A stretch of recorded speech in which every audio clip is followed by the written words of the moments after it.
My favorite thing about Shipt since I signed up for Target Circle 360? No price markups when I order same-day delivery from tons of local stores. Only a handful of alcohol retailers and items don't count. I won't lie, I've had too much fun being like, markups on groceries? Not in my fridge. Markups on pet food? Not for my DOG.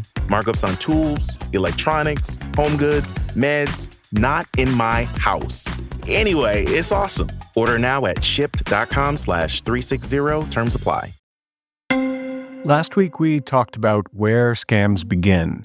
The proverbial drop in the ocean that creates the ripple that becomes the tsunami. What's happening is that people still don't understand the gravity of this. We traced that ripple back to real places, scam compounds, special economic zones, and the people human trafficked into them and forced to commit crimes.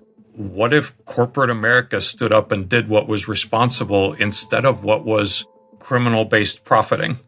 When your phone buzzes with a scam text or message or LinkedIn or Hinge or Instagram DM, there are often two victims in the chat, the person losing money and the person being forced to take it. They're destroying generational wealth with this crime. And too few people understand that this is happening. If you haven't listened to last week's episode, start there. Pause, go back and listen to it. This is a 3-part series on Southeast Asian scam compounds and human trafficking that happens to keep them running. So today we're going to take a step further and try to figure out if this is a problem we can interrupt, and if so, how? I'm Beau Friedlander, and this is What the Hack, the show that asks, in a world where your data is everywhere, how do you stay safe online?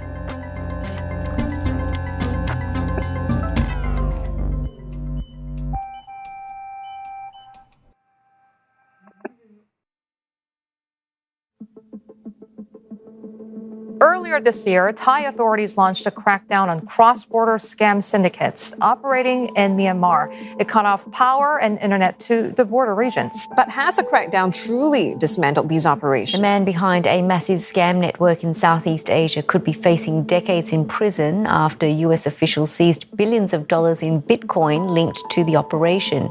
Chen Zi has been accused of using forced labor to scam victims, and he remains at large. The Department of Justice has indicted 38-year-old Chinese national Chen Ji for wire fraud and money laundering conspiracy and labeled his conglomerate of companies based out of Cambodia called the Prince Group as a transnational criminal organization. The government seized 127,000 Bitcoin from Chen's accounts, worth $15 billion at the time, much of it received from unsuspecting American victims. Okay. Let's sit with that number for a second. 15 billion. That's not a typo. I didn't misspeak. It's not an estimate. That's just what investigators are able to see. And that's how this story usually gets told. Big villains, huge numbers, arrests, indictments, seizures. When there are such things, they don't always happen. It sounds like progress. It sounds like accountability. But here's the problem. Behind that $15 billion are individual people. Last week, we talked about how people are trafficked and trapped into these scam compounds and forced to send scam messages under threat of violence. But there's the other side, the people who believed the messages, the people who trusted, the people who didn't think this could happen to them. I'd been divorced for 2.5 years. I had taken the time to heal. I had just moved back to an apartment in Philadelphia, and had started to go on dating apps. This is Shreya Datta. Like any person in their mid-30s, I felt a lot of pressure to be paired up, have children, start my own family. I've always wanted these things. So even though the romantic in me doesn't believe that dating apps are an amazing way to meet a person, I understood that they're the only way I'm probably going to meet anyone. We spoke to her in episode 101 of this podcast. I matched with this person on Hinge, the dating app. At the time, I was traveling, and we started talking on this app, and very quickly, he moved the conversation to WhatsApp, which I didn't think anything of. A lot of people move very quickly from the app to text or whatever. The conversations were very smooth and easygoing, like a regular start. We got to know each other through the lens of hobbies and shared interests and things like that. And that morphed into 3 months of some sort of a long-distance relationship. And I felt good about myself. We said I love yous, and it was a full-blown relationship within 2 months. It escalated very quickly. He was even talking about moving closer to each other, the amount of future visioning, like he was talking about all these future things. I believe that if you're a good person, good things will come your way. And if you're listening to this and thinking, okay, I know this story, dating app, charming strangers, slow build, trust, you're not wrong. This story goes exactly where you're thinking. I found out he was a fraud. This was a scam. I felt very hurt and violated, but when I figured out it wasn't even a person, I felt like, what kind of world do we live in? Like, as a trusting, like nothing so bad had happened to me. It shook my belief system about everything I knew. Do I know anything? Do I know if black is black and white is white or up is down or anything? Can I even trust my decision-making process? So it turned my world upside down.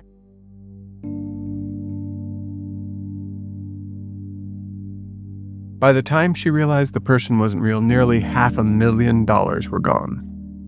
By making her believe she was investing in real cryptocurrency, even giving her payouts and withdrawals, Shreya was tricked into believing she was saving not just for her future, but for a future together with her scammer. And after seemingly successful investment after investment, you could see why she would be lured to take out a loan to invest even her retirement money. This wasn't a moment of bad judgment. It was a process. Trust was built first. Attention came next. Confidence followed that.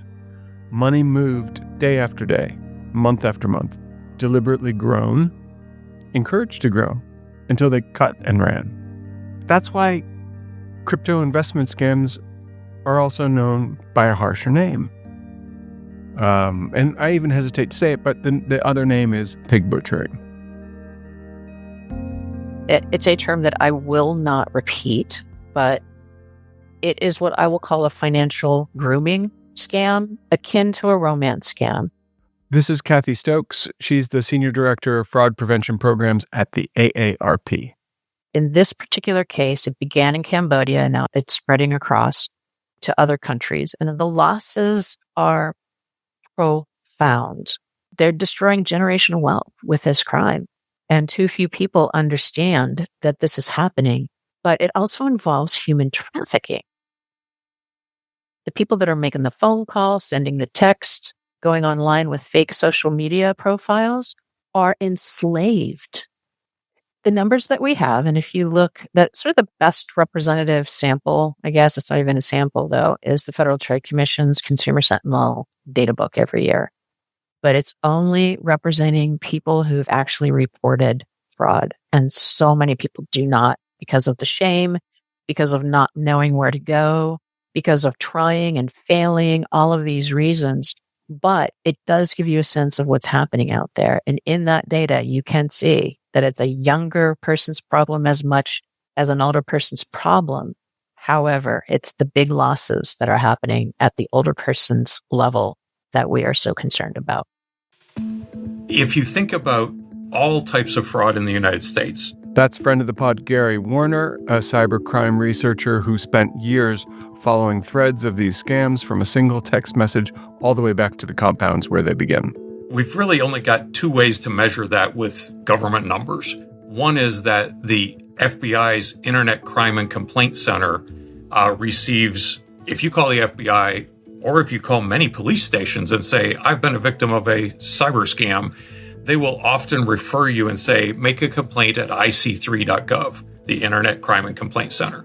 ic3.gov categorizes the complaints they've received and tries to put a dollar value on them. And every year around April, they put out an annual report about this. In 2022, their annual report for the first time showed that crypto investment scams were the number one crime in America by the number of dollars stolen.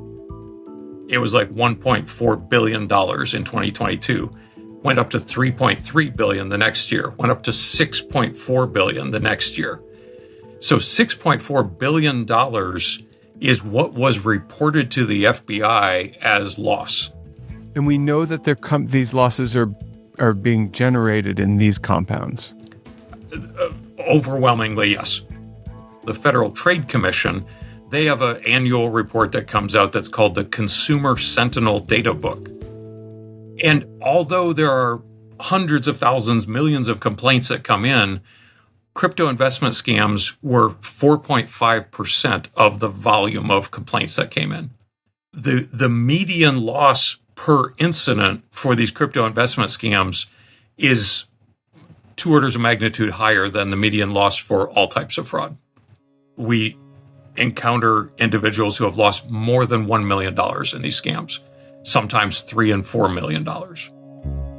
What's happening is that people still don't understand the gravity of this. This is Aaron West. What they understand very clearly, if you talk to anybody out there right now, they will know someone who has been scammed. Founder and president of Operation Shamrock, and someone who's been on the front lines of prosecuting the financial side of these crimes for a while now.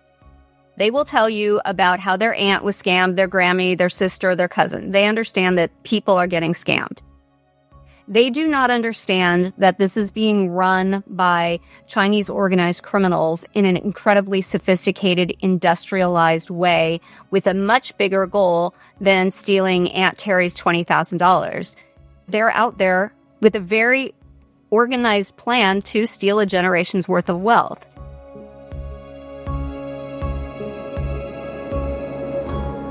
My friend Aaron West runs Operation Shamrock. She and I have friendly, heated debates about whether we should use the term pig butchering. She says pig butchering communicates to the public and helps express how horrible they are. I say, who are you calling a pig? You're referring to the victim as a pig. And I'm not going to do that. So I call them crypto investment scams. The term pig butchering is exactly what it needs to be. It needs to really be vile and off-putting so that you say, what is this woman talking about? And I need to understand what she's talking about. If I start talking about financial grooming, you think about, that does not apply to me. That is never going to happen to me or anyone I know. But if I start talking about pig butchering, there's an intrigue there. And then once you hear what it is, you understand why this violent term is necessary. Everybody that uses it acknowledges that it's a terrible term, and it denigrates the victim so badly. Kathy Stokes again. But the people that are using it say that's what gets people's attention. Others are saying, well, that's what the criminals themselves are calling it. You know, in my book, I never follow what a criminal does to suggest what I should do in a particular arena. I think it's absolutely horrible. And it gets to the narrative change in me, right? So the pig butchering term is an insider term in the factories, in the trade, if you want to call it a trade. That's their term. So if you speak to people who are perpetrating these crimes, and I don't care if you're talking about the confraternities in Nigeria or the operations out of South Africa and Cameroon or Southeast Asia, you're talking about people who are economically nowhere near where Americans are. And and when it's not in these compounds, but it's other places where it is volunteer, people are saying, like, I can make $1,000 a day, $3,000 a day from these, what? American pigs. Yeah. And I don't like any of it, but I do think it's important for someone to understand that in the eyes of these scammers, they look like food. You're totally right. The scammers are wolves and you're just a little defenseless pig and you don't have a brick house. The victims don't have time for federal organizations to be sitting around spending an hour on what we're going to call this. What they need that hour spent on is who's behind this and how are we going to take it down. Scams don't look like scams anymore. They look like apps. They look like proof. Fake websites, fake trading platforms, things that live on your phone next to Gmail and your Notes app. You see these charts, profits, evidence that your money is growing exponentially. even though none of it's real. It's not just theft. It's a long con designed to convince you that you finally found the one person, the one opportunity that changes everything. And once you're inside that bubble, that very, very carefully constructed bubble, you can't see anything outside of it. My belief says we could all be more vigilant, but in today's world with technology, there is a scam for everybody. It just requires someone finding out your weak spot. Somebody else maybe wouldn't have fallen for this exact type of scam, but there's so many different types of scams that, intelligent, smart people can fall for. Maybe I could have avoided the scam, but I'm a trusting person. I didn't do that. In my case, this person that I was talking to didn't exist. Was made up by an organization with media from other places and a very planned, compelling storyline. Is this person real? And how do I know that they're real?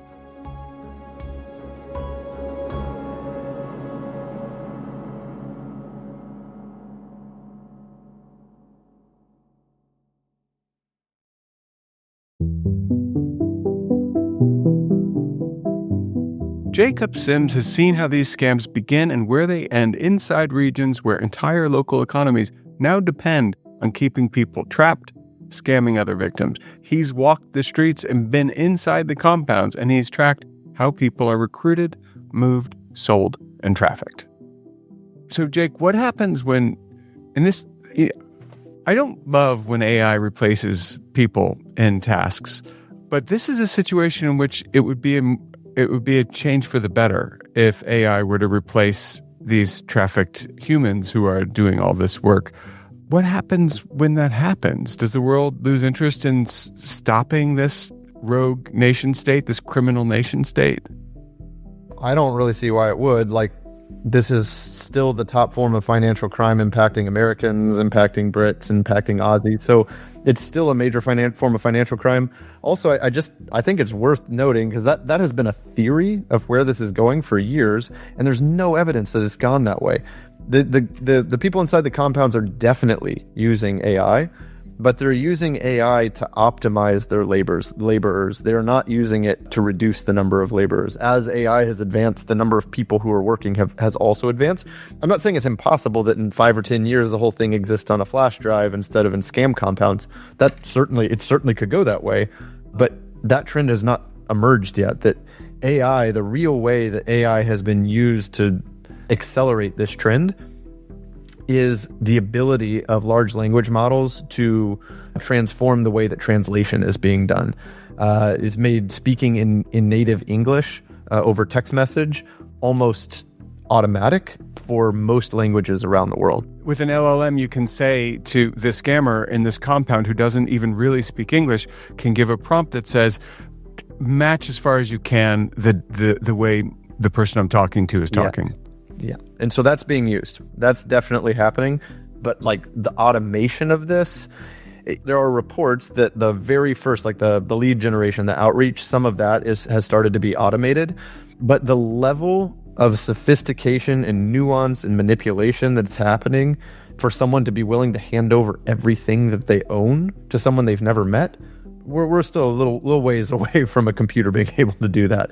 So yeah, it could. That is a direction it could go, but we haven't really seen any evidence that that's happening yet. Let's talk about why this persists. Why can't the United States, in a nonpartisan way, just go in and knock these bosses around and free everybody? The biggest problem in us having a direct impact right there is that we shut down all of the foreign aid that used to support this. Gary Warner. There used to be dozens of NGOs on the ground in Cambodia and in Thailand who had as their primary goal or mission helping to either prevent these people from being trafficked or providing services to help rescue the people being trafficked. And where was all that funding coming from? USAID. And it's very America first to tell them to go take care of themselves because they're not Americans. So unfortunately, all of those NGOs have lost all of their funding from the U.S. government, which was previously the primary funding source for all of this. Yeah, and there's a there is a political point of view that says the world's a big, bad place, and you're lucky you live in a place that's not like that. And unfortunately, that big, bad place that we're saying, take care of yourself, is the source of so much pain and suffering to Americans as well.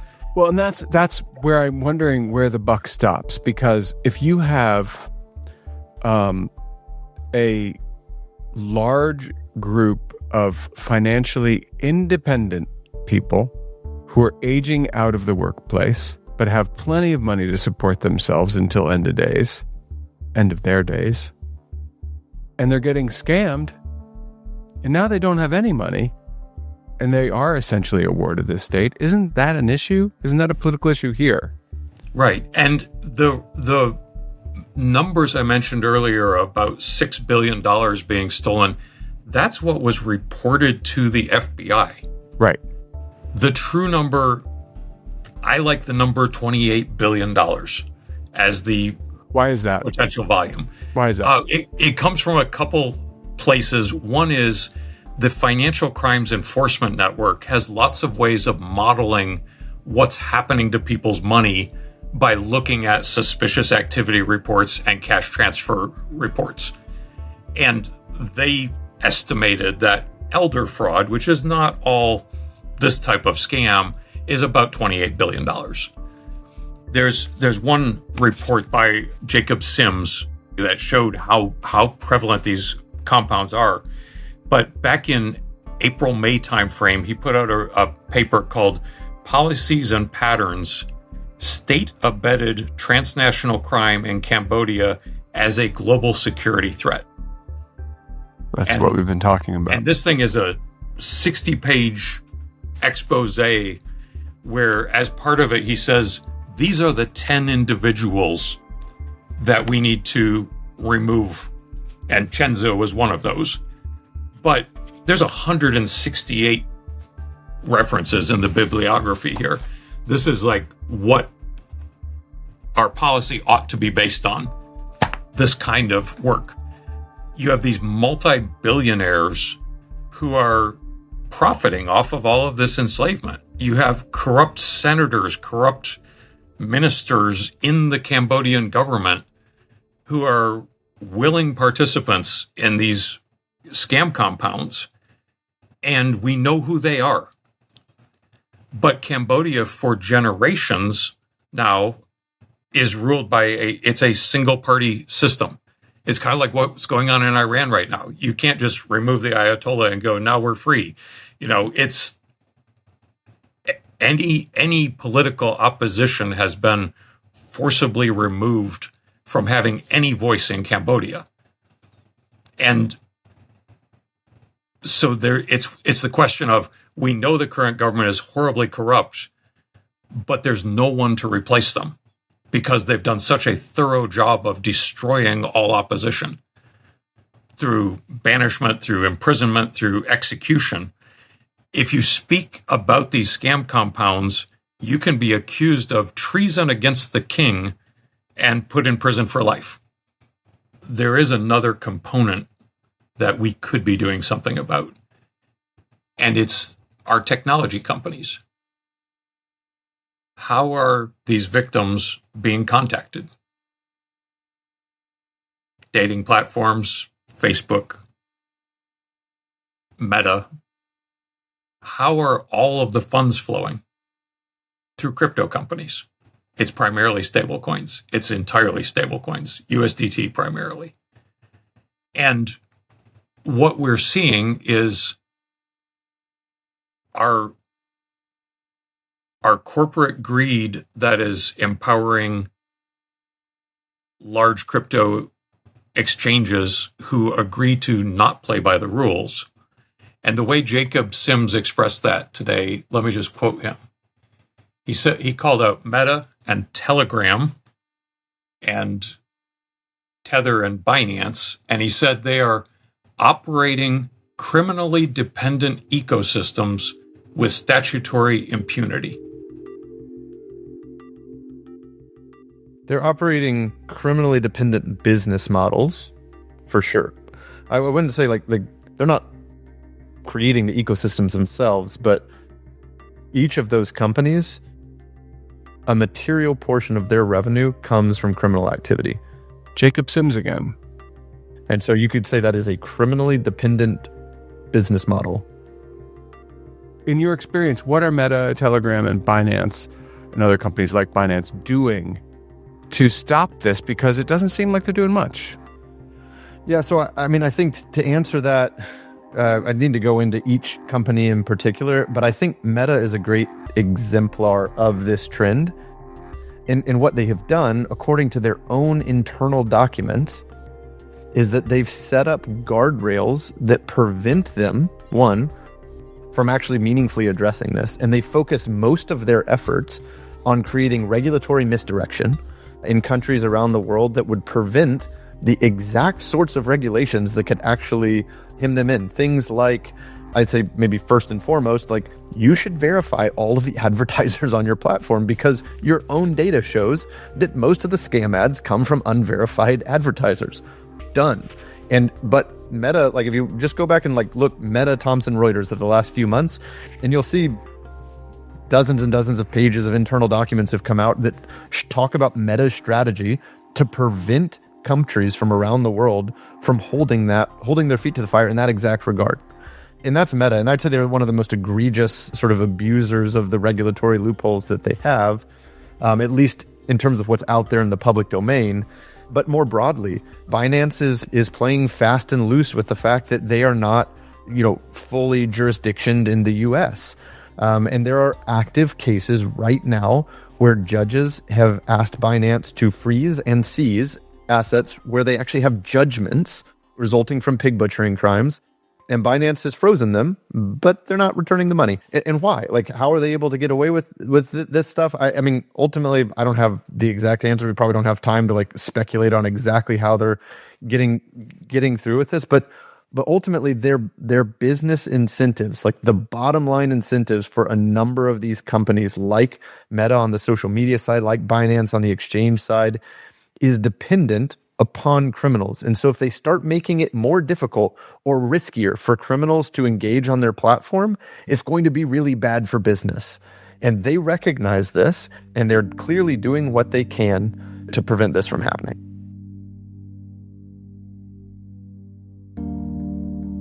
What we're talking about is there is a class of corporate citizens in the U.S.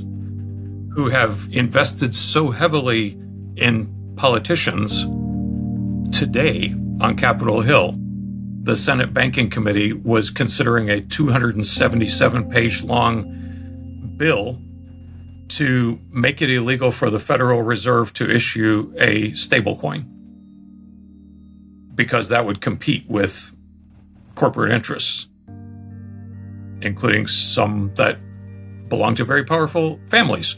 But that's the other place we could be making a difference. We talked about USAID needs to be refunded and have these NGOs refunded, but we also have an ability to change this entire world by holding those who control large cryptocurrency companies and telling them you must prevent money from flowing to these scams.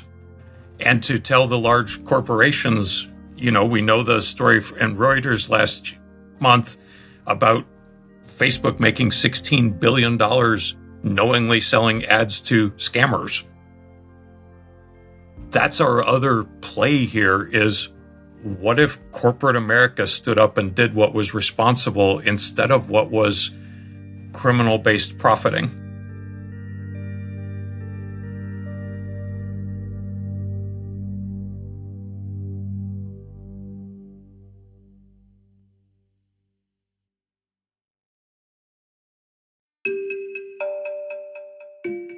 And so that's the private sector failure.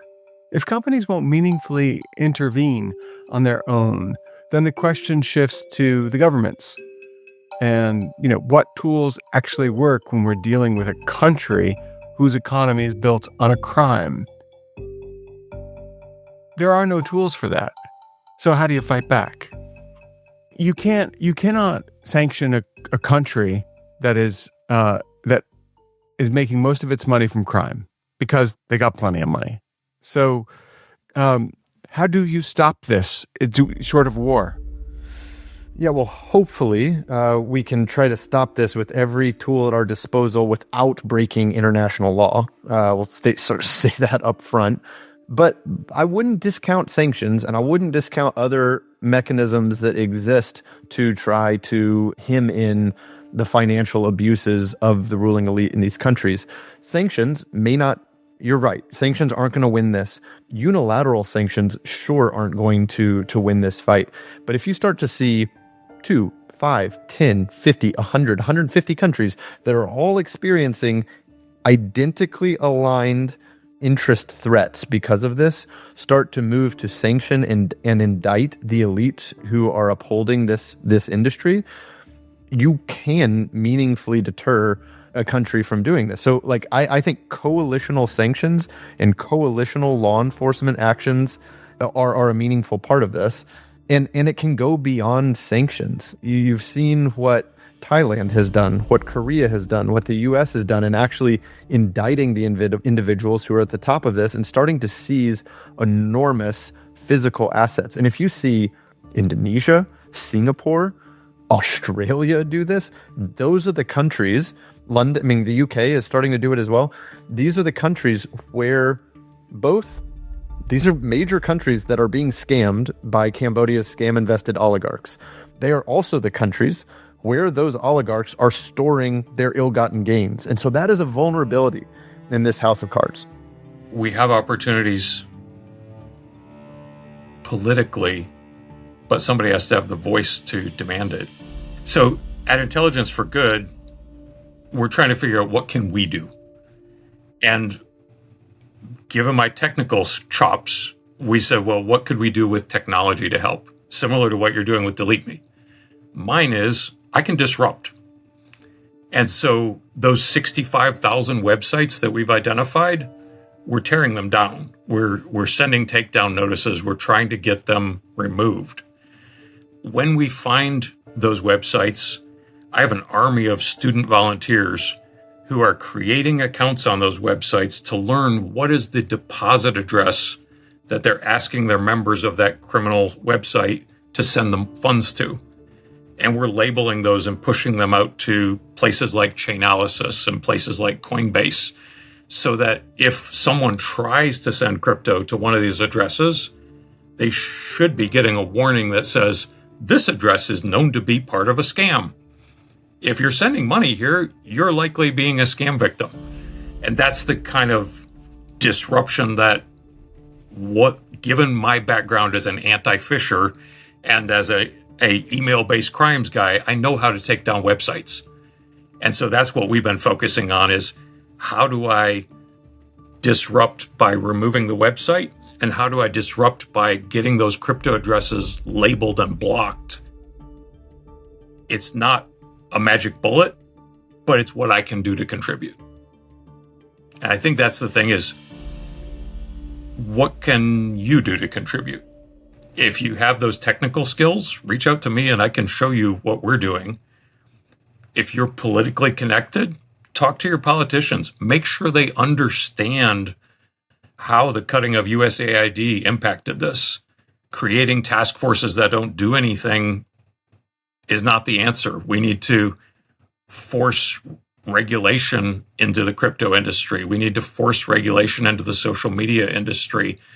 We need to change the telecom rules. In many countries, those SMS messages you're getting wouldn't be possible to be delivered. Those regulations are, maybe that's something that your listeners can help with. But find a way. Maybe the best thing you can do is go talk to your friends who are in the Graybeard Club and make sure they understand the potential risk. Find a way you can help, whatever it is. For me, it's the technology disruption.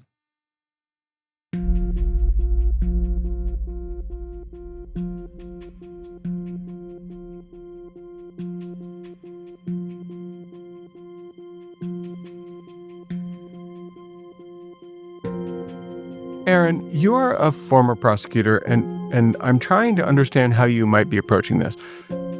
And I fail every single time because here's the problem, Seth. You're trying to get justice for American victims, but you're dealing with a situation where the people committing the crimes are victims themselves. How do you solve for that?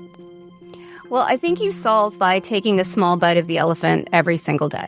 I think that if I go into this thinking that I'm going to get justice for American victims, that is too lofty. If I'm going to make the digital world a little bit safer every single day, then I win. And so what I do is I split my roles up into places where I think I can make a difference. And one of the ways that I think I can make a difference is by talking about this all the time. I think that I've done some good work in spreading awareness about what this problem is. And with my group Operation Shamrock, that I left the district attorney's office to start this nonprofit, I'm still heavily involved in the law enforcement space, and we are about to have our annual in-person conference in St. Louis next week, where we will be convening 200 law enforcement officers and probably 25 members of the public sector to talk about how we can work better together and to share tips and tricks in real time. The problem set is too massive for any one person. It's a I told two people, they told two people, they told two people scenario. Right. So it's not how do you eat an elephant, one bite at a time. It's we're still in the how do you prepare an elephant? Right. A lot of people don't even know that there are elephants out there yet, and so they're saying, they're saying we don't need to bother with elephants. Let the feds deal with the elephants. Well, let's talk about the elephant in the room, shall we?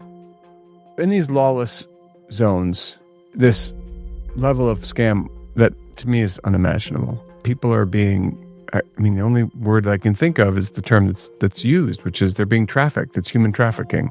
They're being forced to work there. They're being tricked to work there.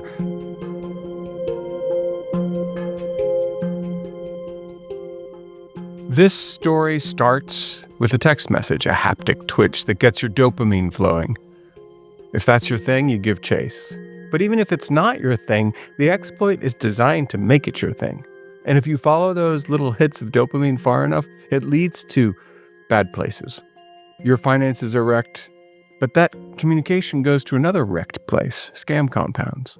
The people perpetrating these scams are also victims, trapped within compound walls with guards and gates and implements of punishment.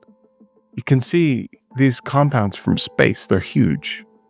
On one end of the line, someone alone, trusting, needing connection. The victim on the other, another victim, someone trapped, typing messages under threat of physical punishment. The crime overlords are in control. No one else is. Money is moving because there's a strong infrastructure with no oversight. Incentives, sure. Systems that reward speed and scale, definitely. And look the other way when revenue streams are dodgy, I guess. So when we ask, how does this stop? The uncomfortable answer might be, not all at once.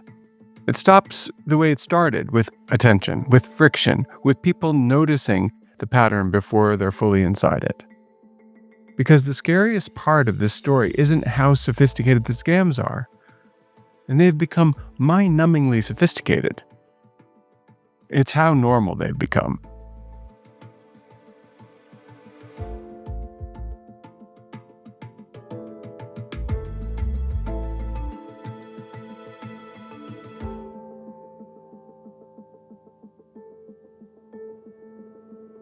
And now it's time for the Tinfoil Swan, our paranoid takeaway to keep you safe on and offline. In the scam compounds, the crime goes by a vile name that treats the victim like livestock, to be fattened up with trust before the slaughter. Whether you call them crypto investment scams or pig butchering, the mechanics are the same, and it revolves around financial grooming. It's cybercrime where the scammers don't want your password. They want your attention. And they're willing to spend months playing the role of a soulmate, a mentor, or a friend to earn that attention. Earn it. Then they use the target's own kindness and desire for a better future sometimes, do something together to build a brick house of false security around you right before they take the house and everything in it. There's nothing to guarantee that you'll be safe from this, but here's the best shot you got at keeping you and your loved ones safe from this crime. Doubt the wins. The most dangerous moment in this crime process, and it is a process, is when you successfully withdraw money from a fake platform. The scammer wants you to take that money out. Take that $500 so you'll feel safe depositing 50 grand. So that's a big one. Scammers use fake trading apps that look professional but are digital shakedown software, basically. So before you invest, check the domain on a site like Intelligence for Good. That's Gary Warner's thing. If the site was registered 3 months ago, also, it's probably not a global trading tool. It's probably a trap. If someone you just met starts talking about marriage, retirement, or shared wealth, stop. You aren't in a relationship. You're either in a criminally dependent business model, or you've had the bad luck of meeting a love-bombing narcissist. Either way, cut and run. And while this is sort of advanced, learn about blockchain explorers before sending crypto. I know, but if you're doing crypto, you should know what the tools are. What it does is it helps you determine if the destination has been flagged by Chain Analysis or Coinbase. And if it has, you might as well strap some dynamite to your crypto wallet and blow it up, because you're just going to lose your money. This scourge stops the way it started, replacing small defeats with small victories. By noticing the pattern before you're fully inside the bubble, you make yourself high-hanging fruit, right? Instead of low-hanging fruit, because you aren't a pig. You're not food. Not that kind of food. You're a top banana, a good apple, a peach, that kind of food. So in short, in this world of scam compounds and pig butchers, change it up. Get yourself on the vegan menu. Yeah, just make yourself harder to hit. And again, one of the ways to do that is to get your personal information offline, because it is a lead generation tool for these scam compounds. And you can do that by using DeleteMe. All right, that's it from me for this week. I hope you have a great week. Stay safe. Thanks for listening.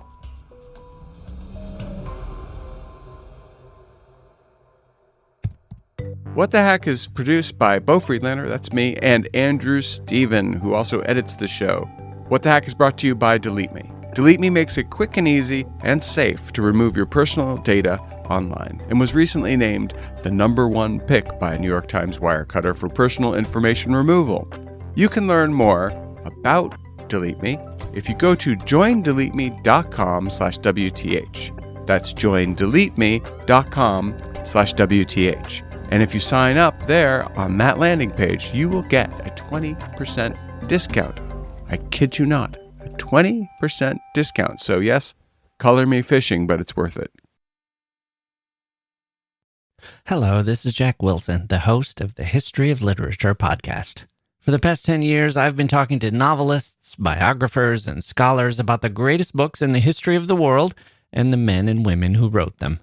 Like our recent episodes on Dante in Love, a starter pack of 10 Indian classics, the pop culture that influenced Sylvia Plath, and a talk with scientist and novelist Alan Lightman about the wonders of nature. Join us at the History of Literature podcast, wherever you get your podcasts.